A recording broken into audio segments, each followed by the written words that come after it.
ഇത്രയും സീരിയസ് ആയൊരു മാറ്റർ ദേവിയോട് സംസാരിക്കാൻ ആപ്റ്റായ ഒരാളുണ്ട്. അതാരാ നിരഞ്ജൻ? താൻ തന്നെ. അയ്യോ, ഞാൻ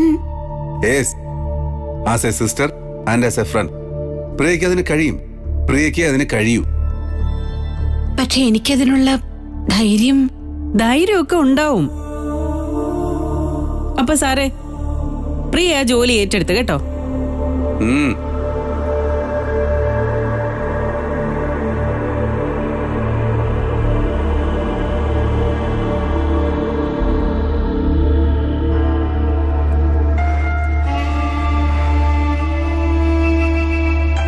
എന്താ സ്വപ്നം കാണുകയാണോ? പേടി സ്വപ്നമായിരിക്കും കാണുന്നത്. ഈ വീട്ടിൽ നിന്ന് മാറിയേ പറ്റൂ. തുടങ്ങി. ഇത് ഒളിച്ചോട്ടാണ് രാഹുൽ.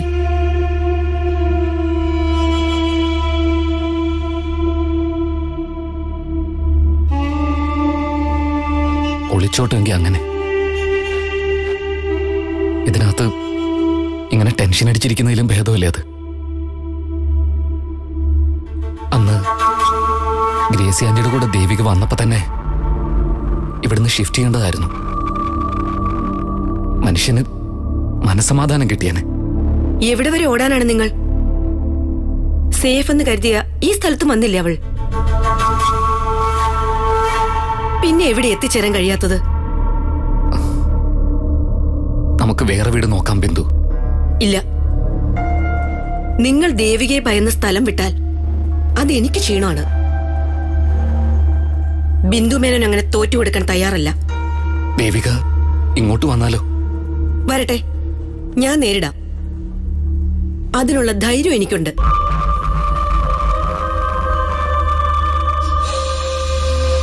പക്ഷേ നിങ്ങൾ എന്റെ കൂടെ നിൽക്കണമെന്നേ ഉള്ളൂ.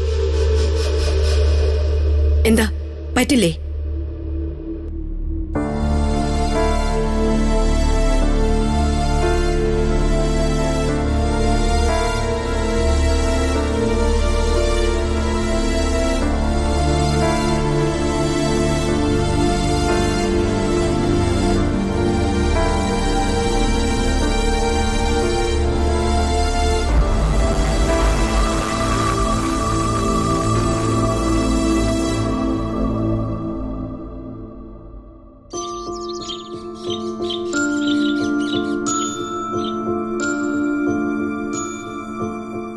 എന്താ ആലോചിക്കുന്നത്? ദേവിക, ലോകത്തിലെ ഏറ്റവും ബോറായ കാര്യം എന്താണെന്ന് പറയട്ടെ? കാത്തിരിപ്പ്. കാത്തിരിക്കുന്നവരുടെ വീർപ്പുമുട്ടൽ. ഒരു പക്ഷേ ആരെയാണോ കാത്തിരിക്കുന്നതെന്ന് അയാൾ അറിയണമെന്നില്ല. അയാള് വരുമെങ്കിൽ ആ കാത്തിരിപ്പിനൊരാശ്വാസമുണ്ട്. തീർച്ചയായും. വരില്ലെങ്കിലോ? ഒരിക്കലും വരാത്ത ഒരാളുടെ കാൽപെരുമാറ്റത്തിനായി കാതോർത്തിരിക്കുക. എന്താണതിന് പറയേണ്ടത്? അബദ്ധമെന്നോ വിഡിത്തമെന്നോ പറയാം. യെസ്. അറിഞ്ഞുകൊണ്ട് ആരും അബദ്ധത്തിന് കുട പിടിക്കാറില്ല. അങ്ങനെ ചെയ്താൽ അതാണ് ഫോളിഷ്നെസ്. തുറന്നു ചോദിക്കുകയാണ് ഞാൻ, മറ്റൊരു വിവാഹം കഴിച്ചോടി ദേവികയ്ക്ക്? ഇതിനു വേണ്ടിയായിരുന്നോ ഈ ആമുഖത്രേ? രാഹുലിനെ കുറിച്ച് പ്രിയേച്ചിക്ക് അറിയാത്തോണ്ടാ. എന്നെ മോളെയും വിട്ട് രാഹുൽ എവിടെയും പോവില്ല. വരും.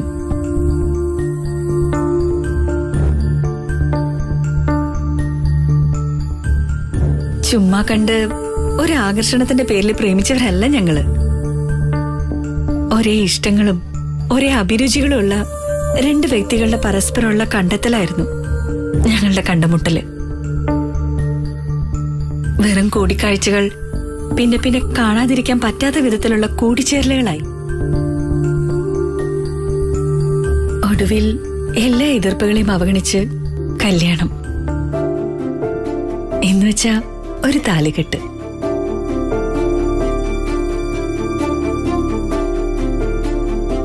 ഉണ്ടായിരുന്നതെല്ലാം കൂടി ഇൻവെസ്റ്റ് ചെയ്തിട്ടാ ബിസിനസ് തുടങ്ങിയത്. ഞാൻ ആലോചിക്കാറുണ്ട്, രാഹുലിന് ബിസിനസ്സിൽ പാളിച്ച സംഭവിച്ചത് എന്റെ ജാതകദോഷം കൊണ്ടായിരിക്കും.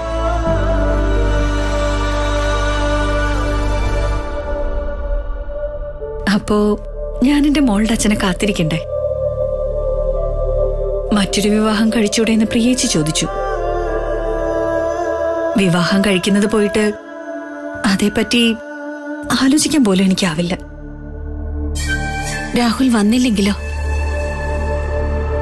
വേണ്ട കേട്ടോ, നമ്മൾ തമ്മിൽ പിണങ്ങേണ്ടി വരും. എനിക്ക് ഉറപ്പുണ്ട്. ഐ എം സോറി ദേവിക, അയാൾ വരില്ല. ദേ പ്രിയേച്ചി, മതി, ഞാൻ പോന്നു. പോകാൻ വരട്ടെ. നീ വിചാരിക്കുന്നത് പോലെ കടബാധ്യതകളുടെ പേരിൽ മാറി നിൽക്കുകയല്ല അയാള്. മറിച്ച് മറ്റൊരു ബന്ധത്തിൽ അഥവാ ബന്ധനത്തിലാണ് അയാൾ. എന്നുവെച്ചാ ഗ്രേസി ആന്റി വാടകയ്ക്ക് കൊടുത്തിരിക്കുന്നൊരു വീട് കാണാൻ നിങ്ങൾ പോയില്ലേ? ആരാണ് അവിടെ താമസിക്കുന്നതെന്ന് അറിയോ ദേവികയ്ക്ക്? ഒരു ഭാര്യയും ഭർത്താവും. ഞാൻ ചെല്ലുമ്പോ വൈഫ് അവിടെ ഉണ്ടായിരുന്നു. ഹസ്ബൻഡിനെ കൂടി കാണേണ്ടതായിരുന്നു. ആളിന്റെ പേര് രാഹുൽ.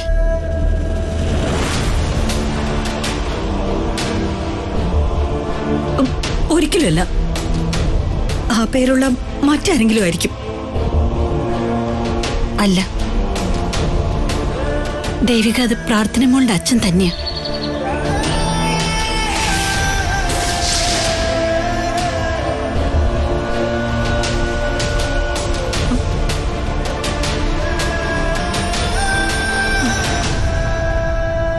അല്ല, ആരുടെ കണ്ടുപിടുത്തായാലും നുണയാണത്. എന്റെ രാഹുലും ഞാൻ വിശ്വസിക്കില്ല. അത് വിശ്വസിക്കണം ദേവിക, കാരണം സത്യമാണിത്.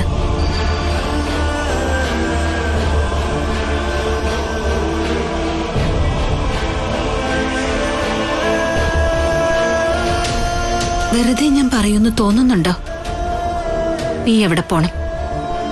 നേരിൽ കണ്ട് ബോധ്യപ്പെടണം. എന്നിട്ട് തീരുമാനിക്ക ഇനി ഈ വിഡ്ഢിവേഷം തുടരണോന്ന്.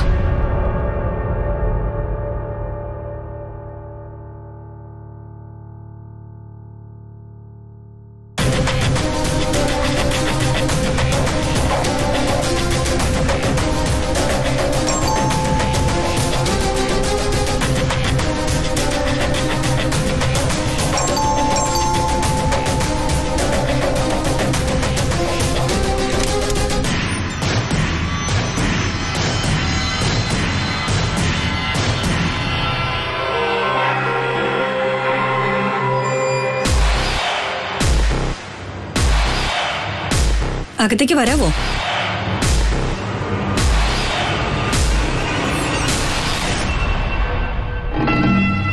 വീടിന്റെ കാര്യത്തിലാണെങ്കിൽ അന്ന് വന്നപ്പോൾ ഞാൻ പറഞ്ഞതല്ലേ, ഇപ്പൊ ഞങ്ങൾ ഒഴിയുന്നില്ല എന്ന്. വാടകയ്ക്ക് വേറെ വീട് കിട്ടുമല്ലോ.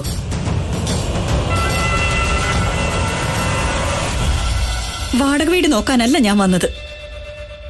നിങ്ങൾ വാടകയ്ക്ക് എടുത്തിരിക്കുന്ന എന്റെ ഭർത്താവിനെ കാണാനാ. ആരാ ബിന്ദു വന്നിരിക്കുന്നേ?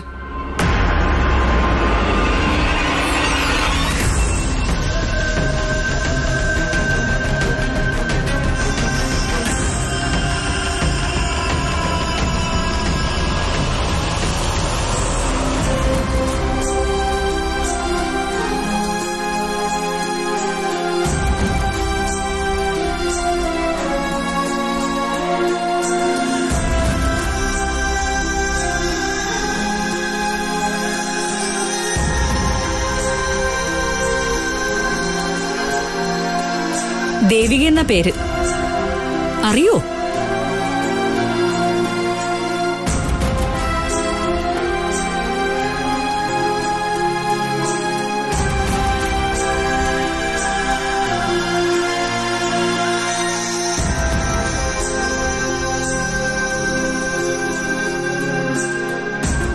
കേട്ടതൊന്നും സത്യമായിരിക്കരുതെന്ന് ഈ നിമിഷം വരെ ഞാൻ പ്രാർത്ഥിക്കുകയായിരുന്നു. ഇപ്പൊ എല്ലാം മനസ്സിലായി.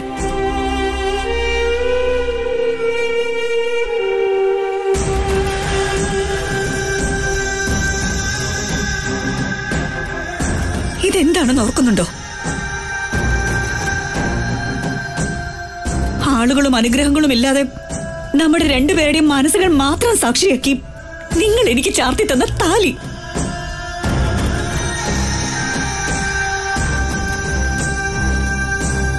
നിങ്ങളുടെ വിരലുകളുടെ ചൂട് ഇപ്പോഴും എനിക്ക് ഒരു തരി പൊന്നിൽ നിന്ന് അനുഭവിച്ചറിയാം. പക്ഷെ രാഹുൽ എല്ലാം മറന്നു. നിങ്ങളുടെ കാര്യങ്ങൾ നോക്ക്, നിങ്ങളോട് സംസാരിക്കാനല്ല ഞാൻ വന്നത്. എന്നോട് നിങ്ങൾ സംസാരിക്കരുത്. രാഹുൽ എന്നോട് എന്തെങ്കിലും ചോദിക്കാനോ പറയാനുണ്ടോ? നമ്മുടെ മോൾക്ക്. നമ്മുടെ മോളോ?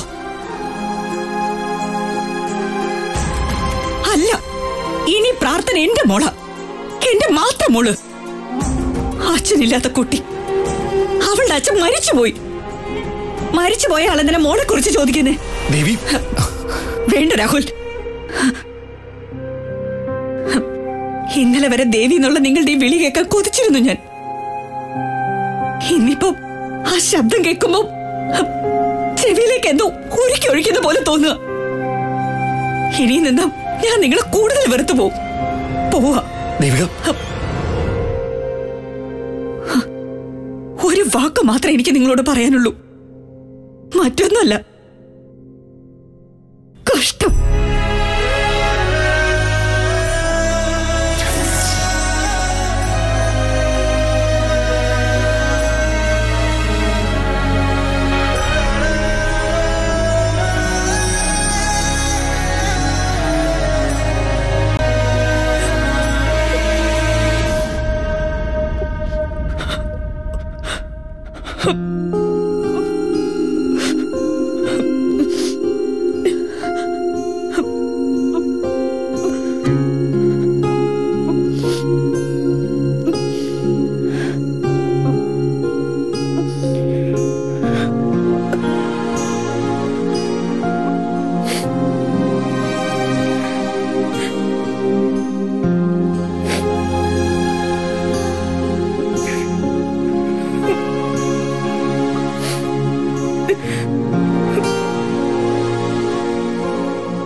ദേവിക,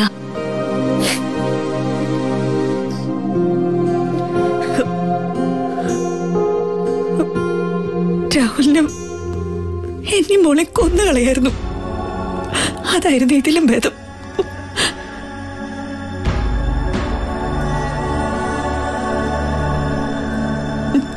ഞങ്ങളുടെ ജീവിച്ചിരിക്കുമ്പോ മറ്റൊരു സ്ത്രീയുടെ കൂടെ എങ്ങനെ തോന്നി രാഹുലിന്?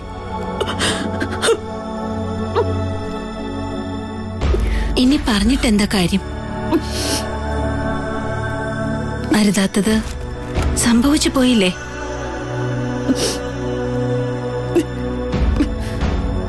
ഇങ്ങനെയൊന്നും ആയിരുന്നില്ല രാഹുല്. എങ്ങനെ ഞാൻ പറഞ്ഞു മനസ്സിലാക്കുക? എല്ലാവരും കൈയൊഴിഞ്ഞവളാ ഞാൻ.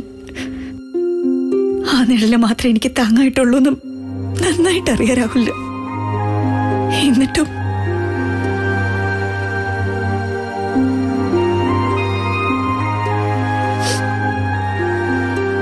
എന്നെ ഓർക്കണ്ട, മറന്നോട്ടെ.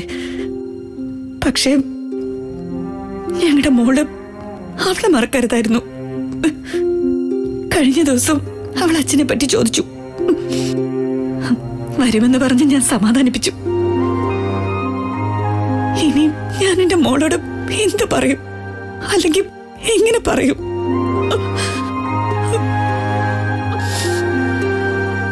ആശ്വാസവാക്കുകൾ ഒന്നിനും പരിഹാരമാവില്ല എന്നറിയാം. ദേവിക്കിപ്പോ മോളെക്കുറിച്ച് പറഞ്ഞില്ലേ? ഇനി ഓർക്കേണ്ടത് മോളെക്കുറിച്ച് മാത്രം. അവൾക്ക് വേണ്ടി മറ്റെല്ലാം മറക്കണം. അതത്ര എളുപ്പമല്ല, പക്ഷെ മറന്നേ പറ്റൂ.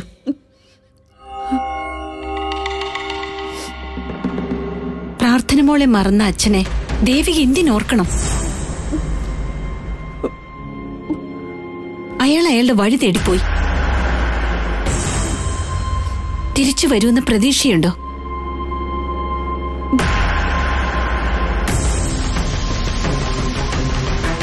അല്ലെങ്കിൽ തിരിച്ചു വരണമെന്ന് ആഗ്രഹമുണ്ടോ?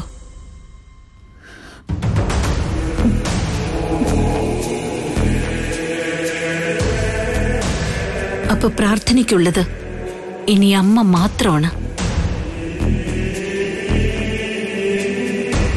ആ അമ്മ തളരാൻ പാടില്ല.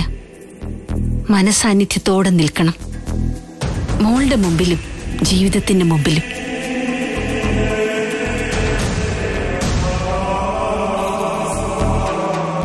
നമ്മളെ മറന്നിട്ട് പോയവർ പോട്ടെ, അത് അവരുടെ വഴി, അവരുടെ വിധി.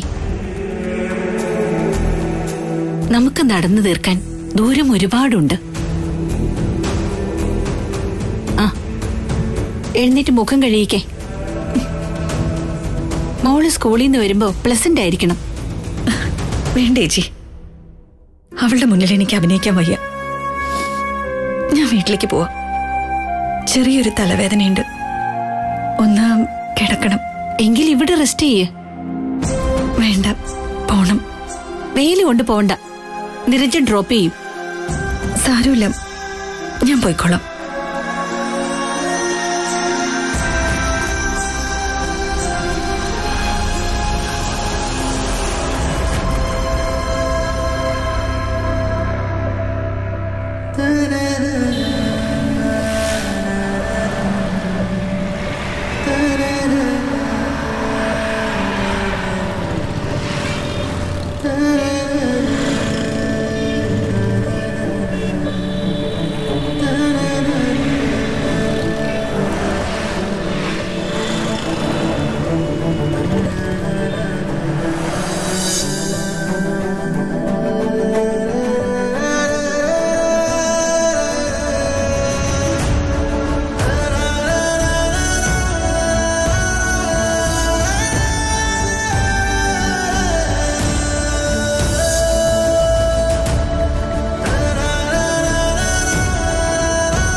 ഇതടവാണ്, നിങ്ങളുടെ സിമ്പതി പിടിച്ചു പറ്റാനുള്ള ദേവികയുടെ തന്ത്രം.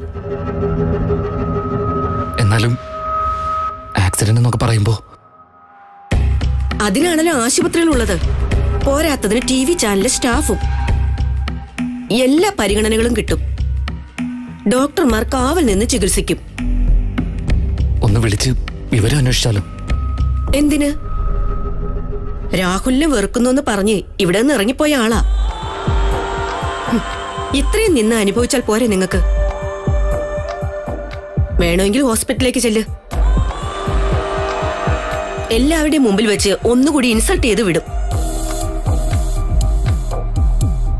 ദേവികയ്ക്ക് ഒന്നും സംഭവിക്കാൻ പോകുന്നില്ല.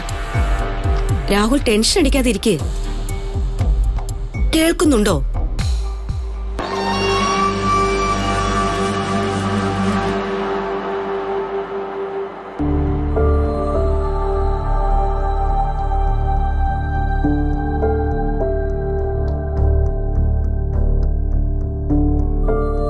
എന്തെങ്കിലും ബുദ്ധിമുട്ട് തോന്നുന്നുണ്ടോ ഇപ്പോ? ഇല്ല. ആരുടെയോ ഭാഗ്യത്തിന് ഇത്രയല്ലേ സംഭവിച്ചുള്ളൂ. വീട്ടിൽ നിന്ന് ഇറങ്ങിയപ്പോ പറഞ്ഞതല്ലേ ഞാനും കൂടി വരാന്ന്. ഇയാളുടെ മാനസികാവസ്ഥ മനസ്സിലായതുകൊണ്ടാണ് ഒറ്റയ്ക്ക് പോകണ്ടെന്ന് പറഞ്ഞത്. അപ്പോ വാശി കാണിച്ചതല്ല സർ. പുച്ഛവും വെറുപ്പും ഒക്കെയായിരുന്നു മനസ്സിൽ. മറ്റാരോടുമല്ല, എന്നോട് തന്നെ. ആക്സിഡന്റായി ദേവിക ആശുപത്രി കിടന്ന രാഹുൽ ഓടിയെത്തുമെന്ന് വിചാരിച്ചോ? ഇല്ല, വരണമെന്ന് ആഗ്രഹിക്കുന്നില്ല. എങ്കിൽ പിന്നെ ജീവിതം അവസാനിപ്പിക്കാൻ വേണ്ടി മനഃപൂർവ്വം അപകടത്തിൽ ചെന്ന് ചാടിയതായിരിക്കും. ഇടയ്ക്കെപ്പോഴോ അങ്ങനൊരു ചിന്ത മനസ്സിലൂടെ പോയിരുന്നു. അടുത്ത നിമിഷത്തില് മോളുടെ മുഖം മനസ്സിൽ തെളിഞ്ഞു വന്നു. ആക്സിഡന്റ് നടക്കുമ്പോ ഞാൻ ശരിക്കും ബ്ലാങ്ക് ആയിരുന്നു. സംഭവിച്ചത് എന്താന്ന് വ്യക്തമല്ല. ഉപേക്ഷിച്ചിട്ട് പോയ ഹസ്ബൻഡിന് തന്നെ വേണ്ടായിരിക്കും. പക്ഷേ വേറെ ചിലർക്ക് ദേവികയെ വേണം.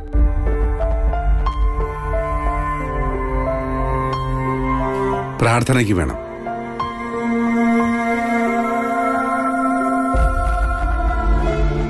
തന്നെ എനിക്ക് വേണം.